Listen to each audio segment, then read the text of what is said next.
આજે તારીખ 8/6/2026 વૈદ્યનાથ મહાદેવની જય, સદગુરુદેવની જય. નમઃ પાર્વતી પતિ હર હર મહાદેવ હર.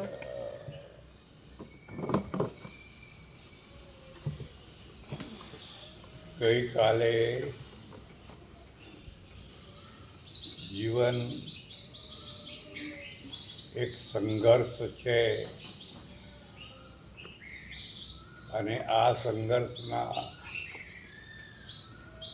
મુખ્ય બે ભાગ બતાવ્યા હતા. બાહ્ય અને આંતરિક. બાહ્ય ભાગની થોડી ચર્ચા કરવામાં આવી. હવે આંતરિક ભાગની થોડી ચર્ચા કરવાનો પ્રયત્ન કરીશું.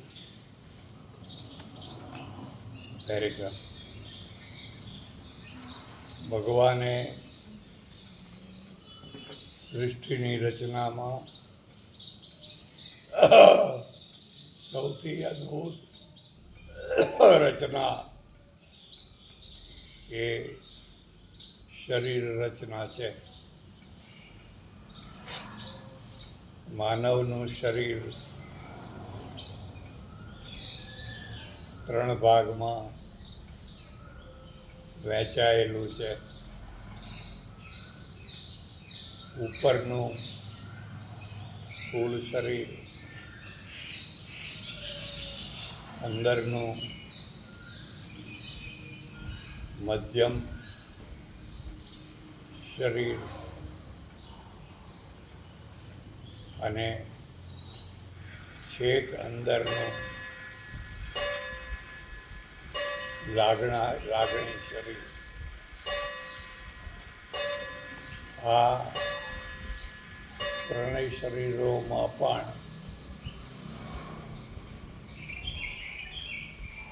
જ્યારે જુઓ ત્યારે કોઈને કોઈ પ્રકારનો સંઘર્ષ ચાલતો જ હોય છે.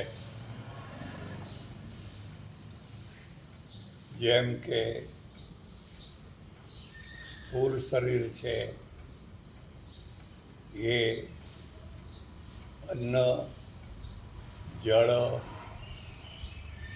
અને વાયુ માટે સંઘર્ષ કરતું હોય છે. જો તેને અન્ન ના મળે તો લાંબો સમય સ્વસ્થ રહીને જીવી શકે નહીં. એટલે સૌથી પહેલો સંઘર્ષ અન્ન એટલે આહારનો છે. મારા ઓળખીતા એક પટેલ હતા. તે પ્રૌઢ ઉંમરના થયા પછી મારી પાસે આવ્યા અને મને કહ્યું કે મારે સંન્યાસ લેવો છે. મને સંન્યાસ આપો. મેં કહ્યું કે ભાઈ, હું કોઈને સંન્યાસ આપતો નથી. તે નિરાશ થઈને પાછા ગયા. ઘણા સમય પછી તે મળ્યા, પણ હું તેમને ઓળખી શક્યો નહીં, કારણ કે એ સંન્યાસીના રૂપમાં હતા. તેમણે ગમે ત્યાંથી સંન્યાસ ધારણ કરી લીધો હતો અને સંન્યાસી રૂપમાં ભ્રમણ કરતા હતા. મેં તેમને પૂછ્યું કે હવે તો તમને સારું છે ને? ત્યારે તેમણે કહ્યું કે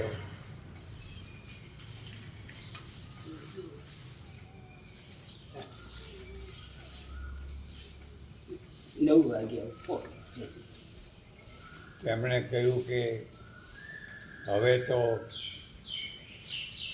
આત્મહત્યા કરવાનું મન થાય છે.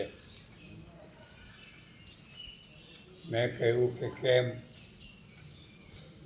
તમે તો સંન્યાસની બહુ ઉતાવળ કરતા હતા અને કહેતા હતા કે ખરું અને સાચું જીવન તો સંન્યાસી જીવન જ કહેવાય, વગેરે વગેરે. તો હવે તો તમે સંન્યાસી થઈ ગયા છો, હવે આત્મહત્યા કરવાનું મન કેમ થાય છે? ત્યારે તેમણે કહ્યું કે હું જે ગામમાં જઉં છું ત્યાં કોઈ મને જમવા જ બોલાવતો નથી, એટલે મહાદેવના મંદિરમાં પડ્યો રહું છું. પછી વગર બોલાવે ઓળખીતા ભક્તોના ત્યાં જઉં છું તો મને જોતાની સાથે જ છોકરાઓ બૂમો પાડે છે, મમ્મી મમ્મી, પેલા મહારાજ આવ્યા. એટલે જટ દઈને બારણા બંધ કરી દે છે. આવી રીતે મને સારી રીતે ભિક્ષા પણ મળતી નથી. એટલે હવે મારું મન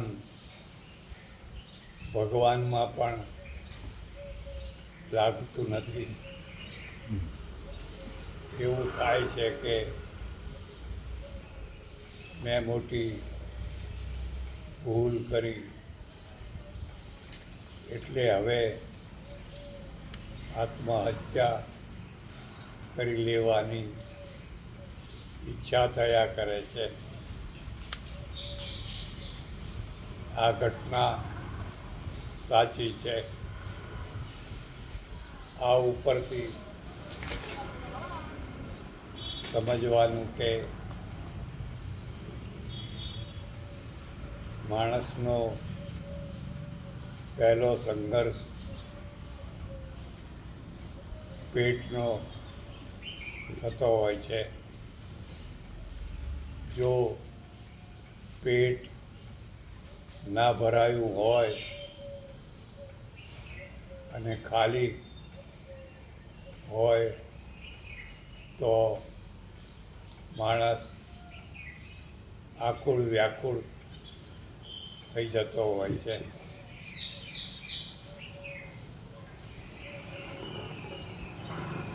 એટલે જે લોકોને કશી તકલીફ વિના સમયસર ભાવતું ભોજન મળે છે તેમનો જીવન ધન્ય ધન્ય સમજવું, કારણ કે તેમને પેટનો સંઘર્ષ તો કરવો પડતો નથી, પણ જેણે પેટનો ઘણો સંઘર્ષ વેઠ્યો હોય તે જ માણસ બીજાની ભૂખને સમજી શકે અને એવા જ માણસો ભૂખ્યાના આશીર્વાદ લઈ શકે. ત્યારે આવી જ રીતે માણસને વાયુનો પણ સંઘર્ષ કરવો પડતો હોય છે. અત્યારે આપણા દેશમાં અને વિશ્વમાં એવી ઘણી જગ્યાઓ છે જ્યાં વાયુનું પ્રદૂષણ બહુ ભયંકર છે. આવા દૂષિત વાયુવાળા ક્ષેત્રમાં રહેવાનું થાય તો વ્યક્તિને નાના પ્રકારના રોગો અને તકલીફો થાય. જે ભાગ્યશાળી હોય તે શુદ્ધ વાયુના ક્ષેત્રમાં રહેતો થાય અને ઓછામાં ઓછું તેને શુદ્ધ પ્રદૂષણ વિનાનું હવામાન તો મળે. આ મોટી પ્રાપ્તિ છે. ક્યારેક આવી જ રીતે જળનો સંદર્ભ પણ છે. પહેલાં અને અત્યારે પણ એવી કેટલીય જગ્યાઓ છે જ્યાં સરળતાથી શુદ્ધ જળ મળતું નથી. પહેલાં તો દૂર દૂરના કૂવા ઉપર પાણી ખેંચીને બેડા ભરીને બહેનો પાણી લાવતી અને બહુ કરકસરથી વાપરતી, કારણ કે પાણીનો બહુ ત્રાસ હતો. હવે મોટા મોટા ડેમો બંધાયા, પાતાળ કૂવા થયા, ઘણી સગવડો થઈ, એટલે છેક ઘરમાં પાણી આવી ગયું. પણ હજી પણ મોટો પ્રશ્ન તો એ છે કે જે પાણી આવે છે તે કેમિકલ યુક્ત તો નથી ને?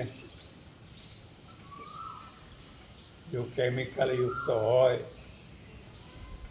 તો તેવું પાણી ધીમા ઝેરનું કામ કરતું હોય છે. શુદ્ધ પાણી, શુદ્ધ હવા અને શુદ્ધ આહાર, આ ત્રણેય જેને મળે તે મોટો ભાગ્યશાળી કહેવાય.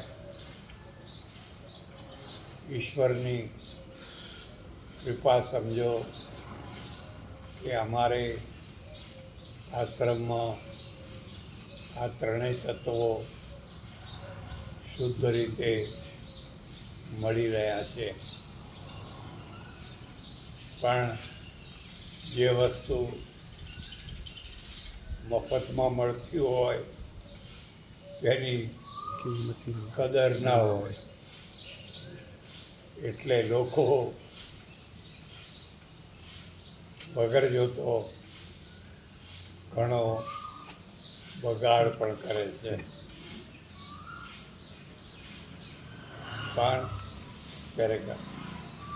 પણ આ તો થઈ બાહ્ય શરીરના સંઘર્ષની કથા. પરમેશ્વરે બીજું એક આંતરિક શરીર પણ નિર્મિત કર્યું છે. તેમાં 5 જ્ઞાનેન્દ્રિયો, 5 કર્મેન્દ્રિયો અને 1 મન, એમ 11 તત્વો આવેલા છે.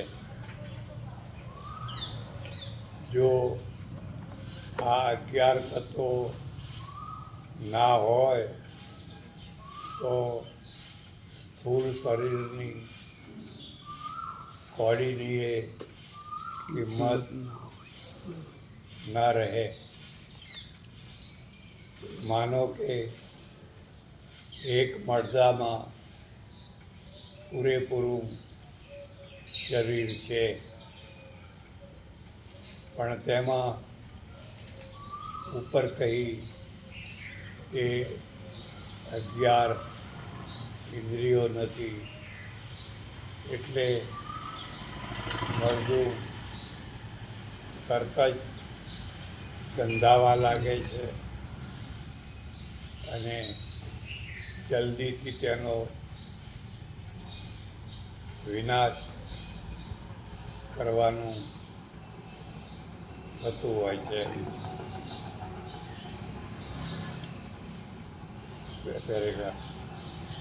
ભગવાને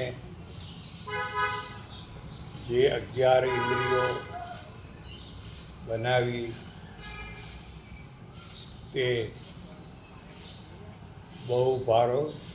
બહુ મોટો સંઘર્ષ કરતી બનાવી છે. જેમ કે આંખ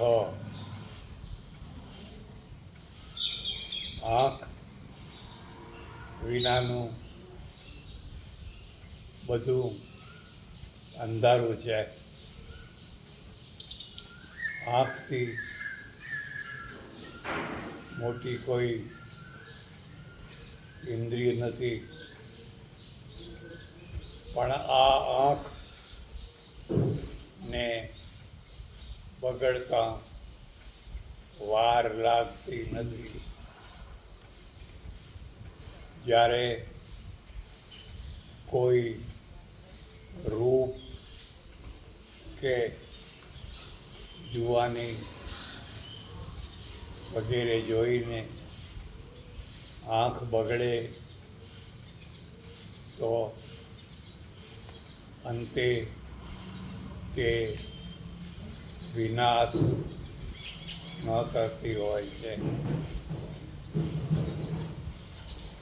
એટલે માણસને ઓળખવો હોય તો પહેલાં જોવાનું કે તેની આંખ બગડેલી છે કે ચોખ્ખી છે. પણ તે તો સમય જતાં ખબર પડે છે.